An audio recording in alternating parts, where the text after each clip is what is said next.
And the bounty hunter, Jerry Novak, that was the heel crew. And we had Coco Ware for a little while and Steve O and a few guys. And and actually it was great. We did tremendous business. In 6 weeks, we doubled the houses from nothing to next to nothing.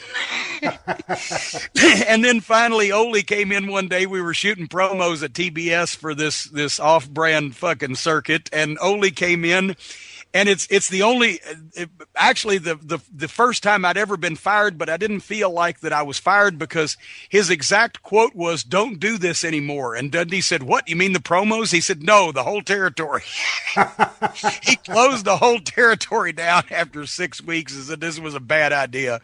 But when you took a bunch of guys that the Georgia fans had never heard of, and all of a sudden they replaced the Georgia wrestling superstars with this little studio TV taped in front of 30 fans in Chattanooga at Channel 3. That's what you got. So, but it was a great experience, learning experience for me.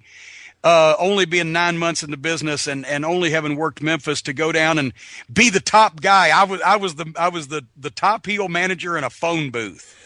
And it was great experience. And Frank Morrell was my teacher. You remember Frank from when I came to USWA, he was refereeing at the time. Yeah, he had a wrestling career for like 25 years at that point, and then he retired into the referee role. But I rode with him and Dundee and Ronnie West, the great referee from Georgia, for so many years, and learned so much. I mean, Frank Morrell one time said to me, he said, I was complaining because, oh God, we're going to go all this way and we're only going to make $50. He said, "Boy, you ever seen $50 worth of ham and eggs on a plate?" Well, okay, point taken. Another time it was 100 degrees in a rec center building somewhere. And I said, well, maybe I'll just go out without my jacket on. He said, "Kid, if it's too hot to wear your gimmick, it's too hot to work." He was full of that. Yeah. And I was able to learn some of these things from these guys that had been everywhere and seen everything and done everything.